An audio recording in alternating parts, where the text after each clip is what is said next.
os nossos irmãos estarão cantando e a palavra depois retorna para o Senhor. Deus abençoe. Pode.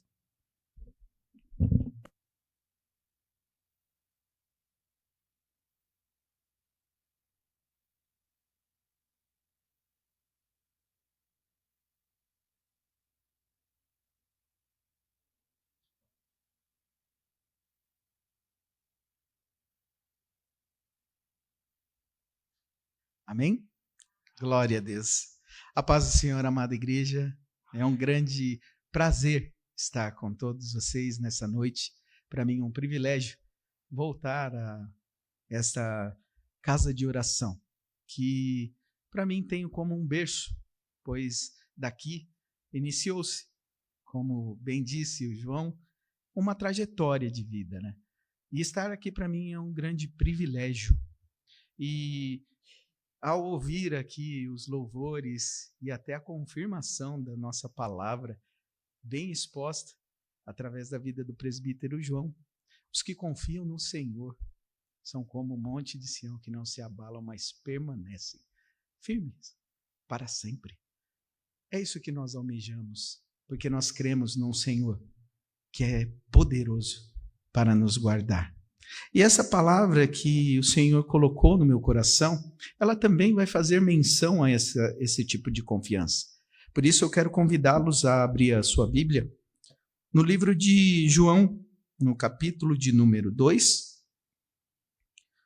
Nós leremos do verso 1 até o verso 12. Esse texto ele é um texto bem conhecido. Contudo, ele é muitas vezes mal interpretado e pouco falado. É um texto que fala sobre um milagre. Por sinal, o primeiro milagre em que Jesus manifestou sobre a terra. E esse texto, muitas vezes, como já disse, é mal interpretado e bem pouco falado. E eu gostaria de falar sobre ele nessa noite com os amados e extrair dele lições valiosas para as nossas vidas. A leitura do Senhor na RA, ela tem como palavra inicial as bodas em Caná da Galileia. Em algumas traduções vai estar o primeiro milagre de Jesus. A palavra do Senhor diz assim: 3 dias depois houve um casamento em Caná da Galileia, achando-se ali a mãe de Jesus. Jesus também foi convidado com os seus discípulos para o casamento. Tendo acabado o vinho, a mãe de Jesus disse: eles não têm mais vinho. Mas Jesus lhe disse: mulher, que tenho eu contigo? Ainda não é chegada a minha hora. Então ela falou aos serventes: fazei tudo o que ele vos disser. Estavam ali 6 talhas de pedra que os judeus usavam para as purificações, e cada uma levava 2 ou 3 metretas. Jesus lhes disse: enchei de água as talhas, e eles as encheram totalmente.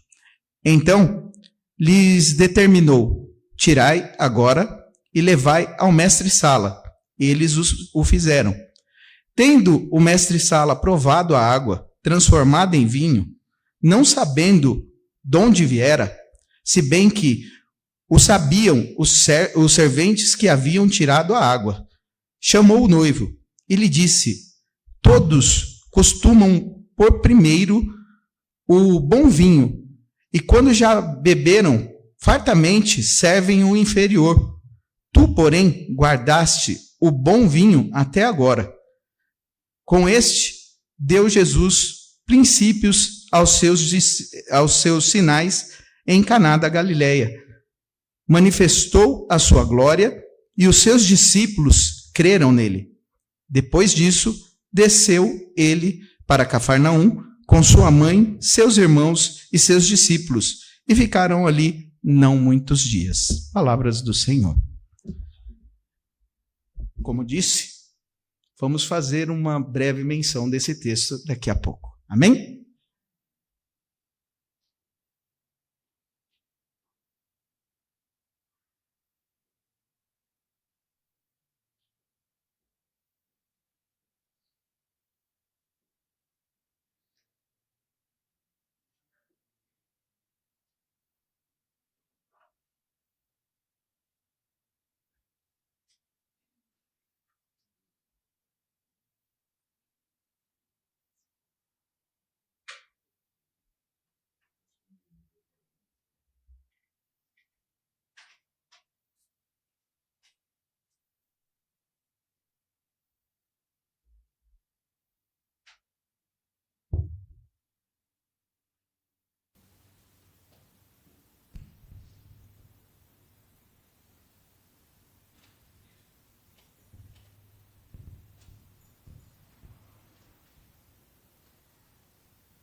Mais uma vez, uma ótima noite a todos.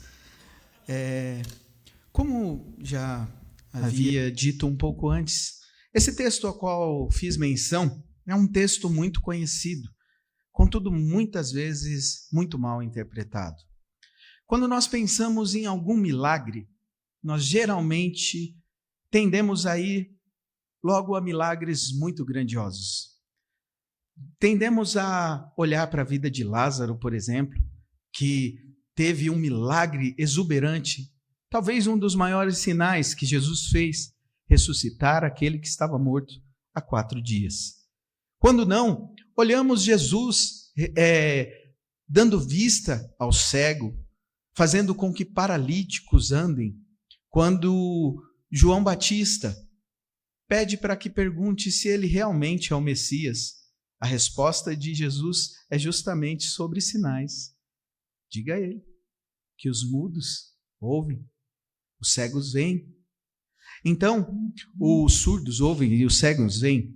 Então, com essa projeção, nós tendemos a visualizar milagres também com essa dimensão, porque nós olhamos para milagres grandiosos, esperando que o Senhor faça esses sinais para que a nossa fé fique ainda mais fortalecida.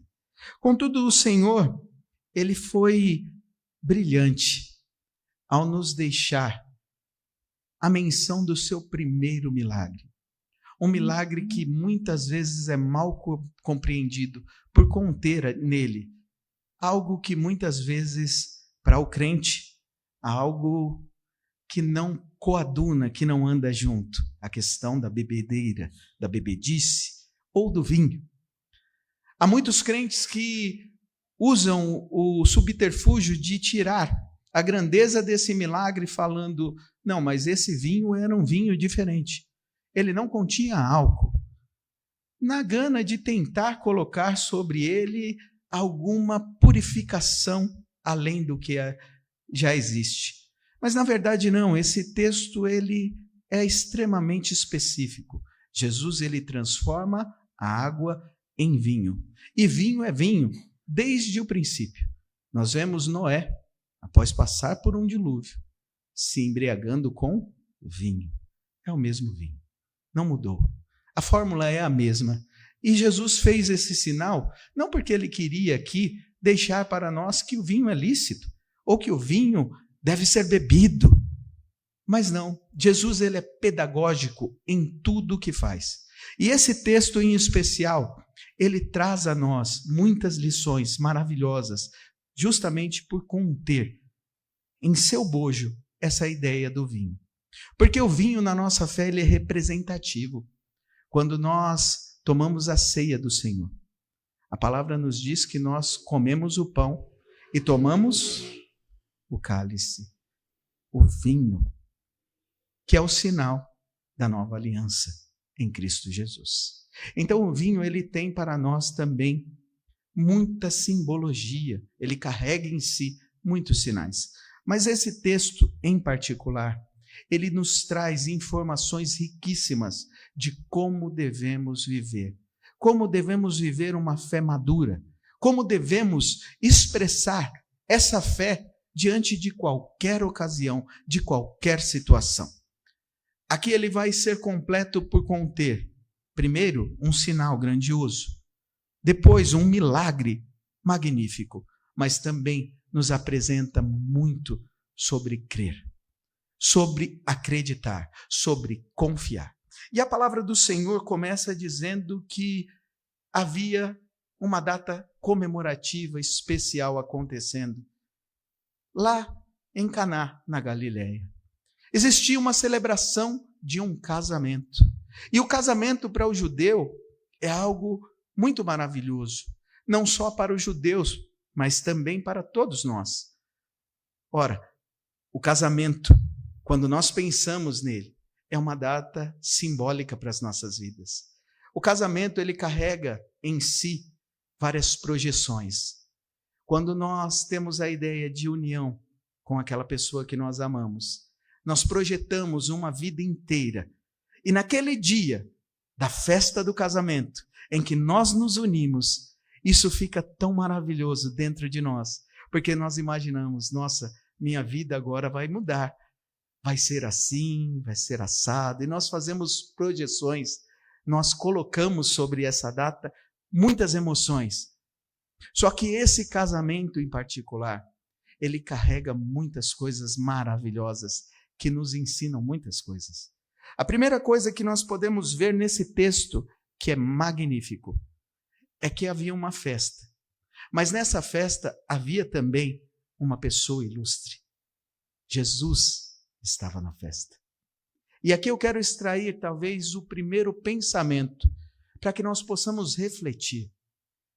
Refletir o que significa realmente o casamento para nós. O casamento, ele é uma celebração, é uma festa que nos completa quando iniciamos uma nova jornada. Contudo, o casamento só tem significado se Jesus está no meio da festa. O casamento só tem como prosperar se Jesus for convidado para participar dessa união. Senão, o casamento perde o seu teor, ele perde o seu sentido, porque o casamento também é a apresentação das nossas vidas em celebração de união, uma só carne, vivendo para a glória do Senhor. Se ele não é convidado para essa festa, não faz muito sentido isso. E esse texto ele já começa nos dando essa tremenda lição. É uma festa, é um casamento, mas ele só tem sentido porque Jesus é convidado a participar dele. E aqui eu quero extrair com você um pensamento. Imagine o que seria desse casamento se Jesus não tivesse. Imagine você se Jesus não estivesse nesse casamento. O casamento estava acontecendo. E esse casamento, geralmente, podia gerar alguns dias de festas. Podia ser 7 dias, até de festividade, em celebração. E os noivos convidaram algumas pessoas.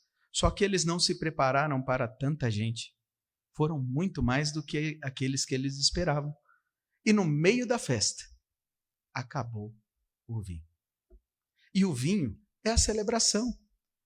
É um júbilo que apresenta a festividade. Você já deve ter ido em alguma festa alguma vez na sua vida. Você já participou de alguma festa, você já foi convidado. E você já foi em alguma festa que a comida acabou antes? É complicado, né? Quando a gente vai numa festa que acaba o comes e bebes no meio, a gente geralmente, com a nossa tendência pecaminosa humana, saímos até falando mal. Porque é isso. A gente fala, nossa, mas que festa mais chumbrinha, né? Pô, o pessoal chama, mas não tem nem mais refrigerante. Não tem mais nem a coxinha, acabou tudo no meio da festa. Então, aquilo que era um dia tão fantástico, aquilo que era para ser um dia de sonhos realizado, ele começa a mudar e ter um novo formato, um formato de uma tragédia. Porque essa família que ali estava se unindo, naquele instante, estava começando a sua bênção e prosperidade de viverem juntos, mas já poderia começar a sua história em meio a uma tragédia. Porque a festa iria gerar comentários de pessoas. E imagino eu que esses comentários não seriam menores do que, nossa, já começou errado. Já deu errado no casamento, pode esperar que aí não vai dar certo. Porque é isso que as pessoas geralmente tendem a fazer, a falar, a usar contra os outros, até mesmo numa festividade.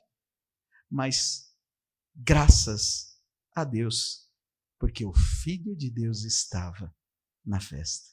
Esses noivos podem não ter se precavido da quantia a qual eles tinham comprado para a celebração, mas eles foram muito mais prudentes, porque eles convidaram aquele que pode salvar a festa. Eles convidaram Jesus, que pode transformar uma tragédia em algo muito bom. E é isso que nós vamos ver. Nós vamos ver aqui no verso de número 3 e 4, tendo acabado o vinho, a mãe de Jesus lhe disse: eles estão sem vinho. Mas Jesus lhe disse: mulher, que tenho eu contigo? Olha uma cena difícil de se interpretar. Nós estamos falando aqui de Jesus. Jesus é todo bondade, é todo amor. Ele é maravilhoso e magnânimo em tudo o que faz. Mas nós vemos aqui um filho tratando uma mãe com essa forma de fala: que tenho eu contigo, mulher? E nós nos espantamos quando nós lemos o texto que faz menção de Jesus falando assim com a sua própria mãe. Ora, ele é um seguidor da Torá. Ele conhece a Torá. Ele conhece o princípio das leis, dos 10 mandamentos. Honra teu pai e a tua mãe, para que seus dias se estendam sobre a terra. Ele conhece, porque ele é o autor de cada uma dessas leis. Mas nós vemos Jesus, então, em um contrassenso, falando assim com a sua própria mãe. E muitas vezes nós não entendemos a motivação de Jesus. Contudo, como falei no início, Jesus é pedagógico. Ele sempre quer nos ensinar algo. E você sabe o que é maravilhoso que Jesus está ensinando nesse verso, que parece trágico por tratar-se de uma mãe ouvindo essas palavras de um filho? Jesus está ensinando para nós a motivação dele. Ele está nos mostrando o que ele é, quem ele é e por que ele está naquele lugar. Quando ele responde: o que tenho contigo, mulher, ele está falando, sim, de que é algo tão supérfluo, o vinho acabar, e ela chegar e falar para ele, sim, mas o que ele está ensinando é que o nome de Jesus não é um nome completo de nome e sobrenome. Isso é uma inversão que nós, como cristãos, fazemos muitas vezes. Nós entendemos Jesus Cristo como um nome e sobrenome. É Jesus Cristo, como Fabiano Cabral. Mas não. Jesus é o Cristo. Essa palavra Cristo significa Salvador. Aquele que traz a salvação. Então, o que ele está ensinando é que ele é o Salvador. E a hora dele não chegou porque ele iria fazer um sinal. Mas o sinal que ele vem trazer não é de fazer transformações ou meros milagres. O que Jesus vem fazer é se apresentar como Salvador da minha e da sua vida. O que Jesus veio fazer é exatamente isso, mostrar para todos nós que ele é o único e suficiente Salvador das nossas vidas. E quando ele responde à sua mãe, ele está respondendo assim: o que tenho contigo, mulher? O meu papel aqui não é fazer só milagres. O meu papel é transformar vidas, é salvar vidas. E ela entende isso de uma maneira tão maravilhosa, que aqui nós aprendemos o primeiro ponto que eu gostaria de afixar sobre esta prédica. É justamente a ideia de crer em Jesus. Porque ao ouvir isso, hoje, nos dias de hoje, é até comum uma mãe ouvir dos seus filhos palavras ríspidas. Os filhos perderam os respeitos pelos seus pais. Filhos tratam os pais e mães sem nenhuma formalidade. Na nossa época, a maioria aqui tem quase a mesma idade, um pouquinho mais, um pouquinho menos. Mas na minha época, passar do lado de uma conversa já era uma complicação. Papai ou mamãe dava aquela olhadinha e você sabia que a peia vinha. Na sequência, a peia vinha. Mas aqui ela mostra o quão maravilhoso é você conhecer Jesus. Maria, ela não é só a mãe de Jesus. Ela também é uma pessoa que conhece, mas acima de tudo, ela crê. Porque ela vai dizer, ela não vai reclamar com Jesus pela sua fala, ela não vai falar: nossa, filho, mas para que essa rispidez? Ela simplesmente olha para os trabalhadores e diz: façam tudo o que ele mandar. Mostrando a mim e a você que não adianta somente conhecer Jesus. Não adianta somente saber que Jesus é poderoso para fazer milagres. Nós temos que crer. Porque se tu creres, tu verás a glória de Deus. E é exatamente isso que essa mulher nos ensina com essa palavra. Ela vai nos mostrar que ela não só conhece Jesus, que ela não só sabe que ele tem poder para fazer milagres, ela tem convicção que ele fará tudo o que ela pedir, crendo. E é exatamente o que ele faz. Jesus, então, vai nos mostrar a sua grandeza através de um sinal, que para muitos é um sinal muito inferior, por se tratar de transformar água em vinho. Mas Jesus está ensinando aqui algo lindo para nós. Ele se preocupa com todas as áreas da minha e da sua vida. Ele se preocupa com todas as situações pela qual nós passamos. E ele deixa isso claro, porque ele vai chamar então os trabalhadores. E ele vai mostrar as talhas, que eram suportes que guardavam água. Naquela época, não se existia chuveiro como eu e você tem no seu banheiro, em sua casa. Aquelas talhas eram usadas para rituais de purificação, mas também eram usadas para a lavagem dos seus pés, pois eles caminhavam muito sobre a terra batida e sujavam os seus pés. Então, para entrar nas suas casas, eles tiravam dessa água e lavavam-se ali. E quando nós pensamos nesse recipiente e imaginamos que dali Jesus vai fazer algo para outras pessoas beber, nós aprendemos mais uma lição. Jesus pega algo que está impuro e transforma em algo puro. Ele mostra que ele é poderoso para transformar algo impuro em algo puríssimo. Porque ele vai dar ordem, encham de água. E a água aqui tem um sinal maravilhoso. Essa água, ela representa muito para nós. Porque todas as vezes que a Bíblia faz menção de água, ela está nos dando um sinal comunicativo, expressando a nossa fé. A água é vida. A água, ela representa purificação, mas a água é vida.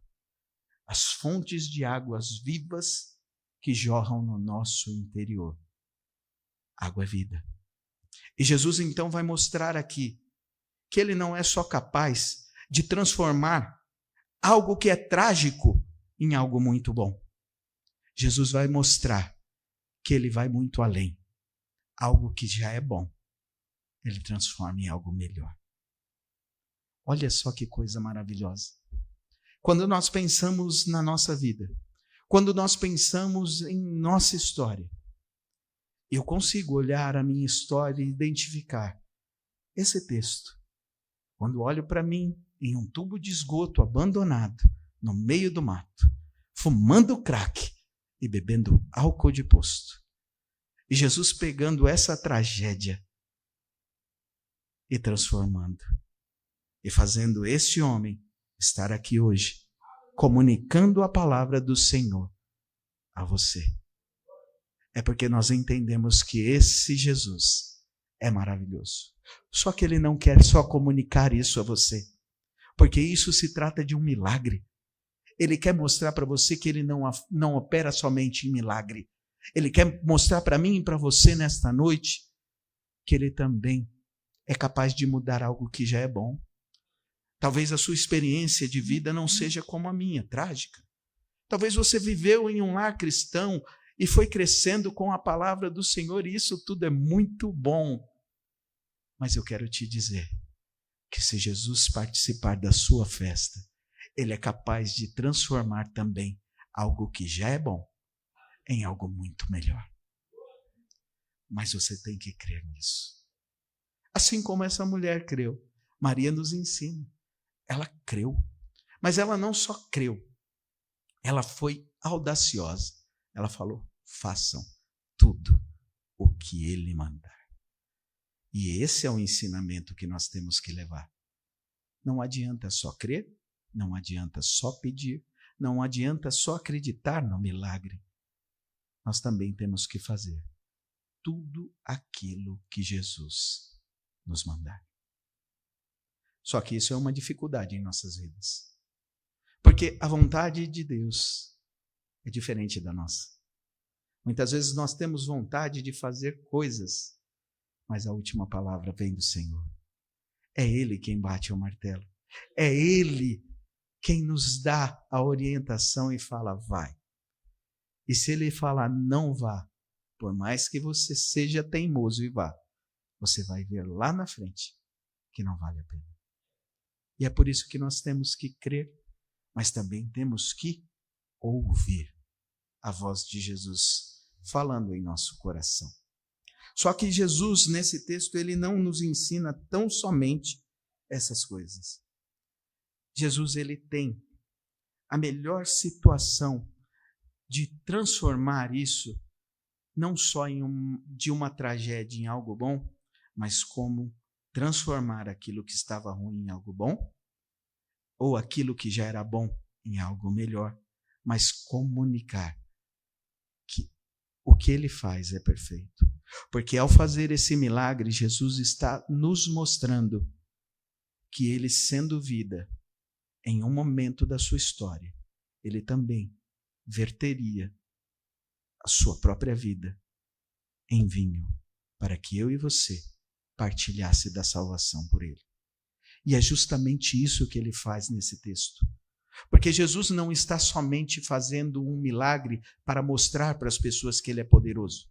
Jesus não quer ali somente salvar uma história que era trágica. Ele não quer somente melhorar, mostrando que ele é capaz de fazer algo bom virar algo muito melhor. Não. Jesus, ele quer mostrar a sua grandeza. Ele quer se apresentar como Salvador. E é exatamente isso que ele faz. Porque o texto vai nos mostrar, no verso de número 11, a seguinte informação. Com este, deu Jesus princípio a seus sinais em Caná da Galileia. Manifestou a sua glória. E os seus discípulos creram. Jesus, quando ele faz algo, ele tem uma motivação. A primeiro momento, a motivação foi impulsionada pela crença de alguém. Mas, em última análise, Jesus só faz um milagre porque ele quer se apresentar a mim e a você, para que você creia. Nós estamos em tempos bem difíceis como igreja.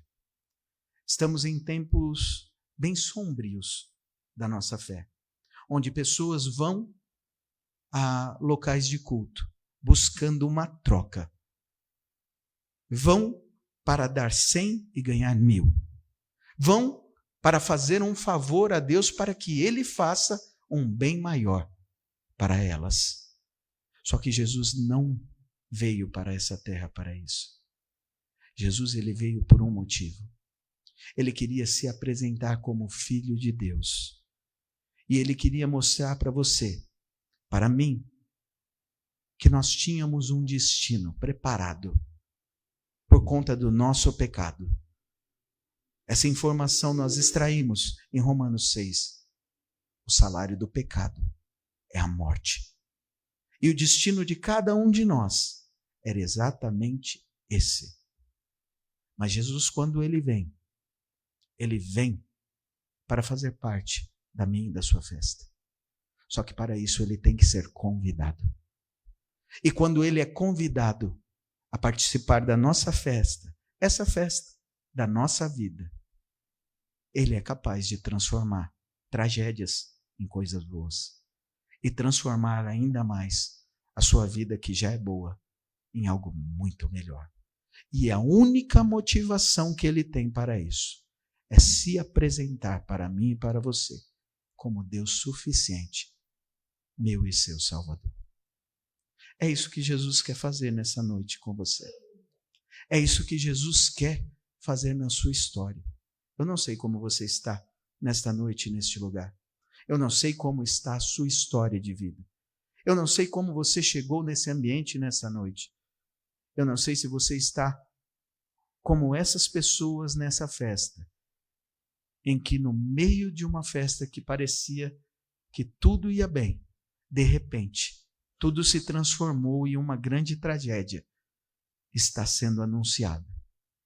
Mas eu quero te dizer que se você convidar Jesus nessa noite, nesse local, a fazer parte da sua festa, a partilhar com você os momentos da sua vida, Ele é capaz de modificar a tragédia que pode estar se pintando no horizonte e fazer dessa história trágica algo muito melhor. E assim também a você que entrou neste lugar. E talvez você é uma pessoa tão bem resolvida. Você é uma pessoa que serve a Deus há tanto tempo e faz isso com tanta majestade, dando glória, de glória em glória, caminhando, marchando para o reino. Jesus também está dizendo para você, a sua história é boa, mas eu posso melhorá-la. Mas para isso você tem que ouvir o que Ele fala. E você tem que partilhar com Ele esses momentos. Amém? Assim que Deus abençoe a mim e a você, eu gostaria de pedir que você fique de pé e que nós possamos fazer uma oração.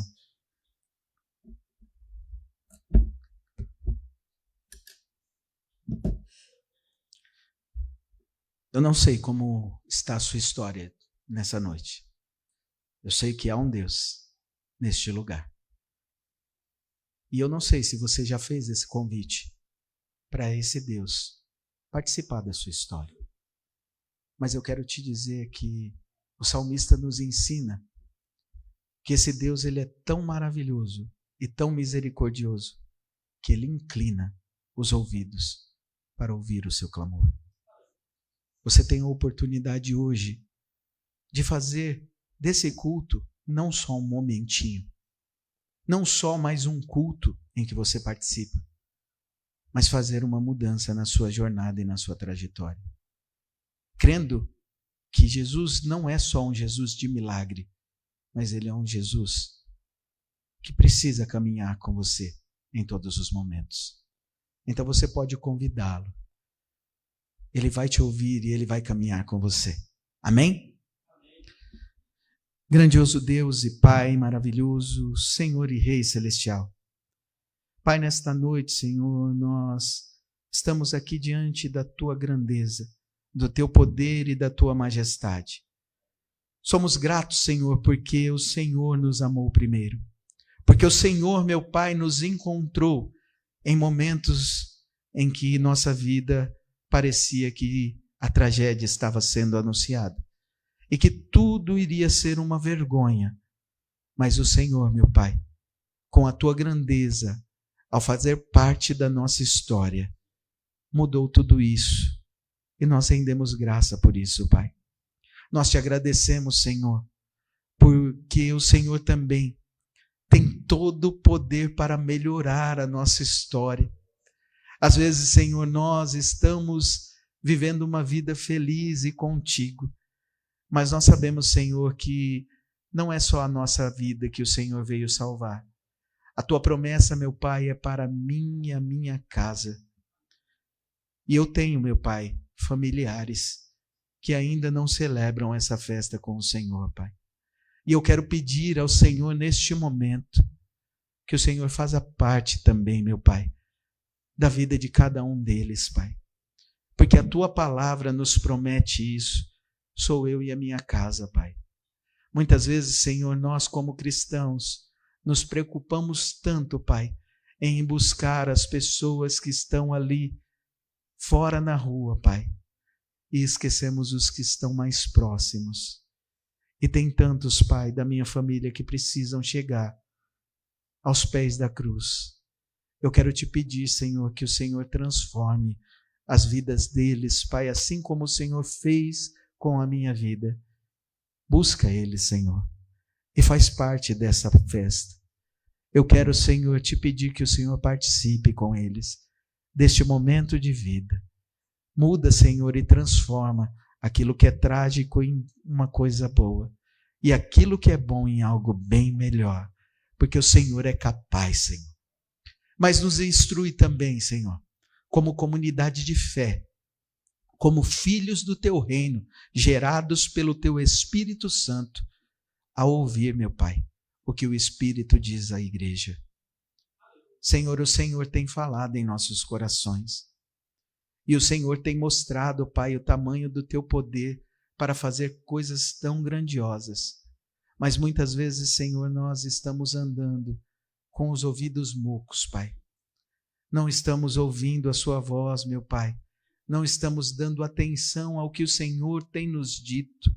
Mas nesta noite, Senhor, nós quebramos isso como igreja, na autoridade do nome de Jesus. Nós queremos, meu Pai, nos render à tua grandeza. Nós queremos tirar, meu Pai, todo comichão que possa estar em nossos ouvidos, pois a sua palavra também nos anunciou isso, Pai. Nós queremos, meu Pai, ter os ouvidos abertos para ouvir a sua fala e para caminhar, meu Pai, crendo que o Senhor é o Filho de Deus e que o Senhor é o nosso Salvador. Que essas verdades, meu Pai, sejam afixadas na tábua do nosso coração e que permaneçam, meu Pai, por muitos dias nos alimentando, pois o Senhor é o pão vivo, que transformou-se em palavra viva, e essa palavra é o que nos alimenta. Fica conosco para a tua glória, em nome de Jesus. Amém. Que Deus assim te abençoe.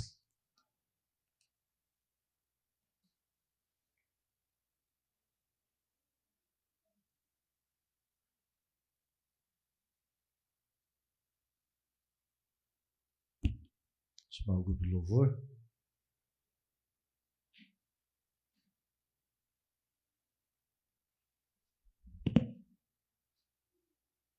Na sexta-feira, pastor, nós fizemos, eu e a Marilza e eu, nós fizemos 38 anos de casado. Eu até agradeço os irmãos que... Bodas de Carvalho. Agradeço os irmãos que nos parabenizaram. E é interessante a pregação dessa noite, que ela nos remete a essa festa. E eu,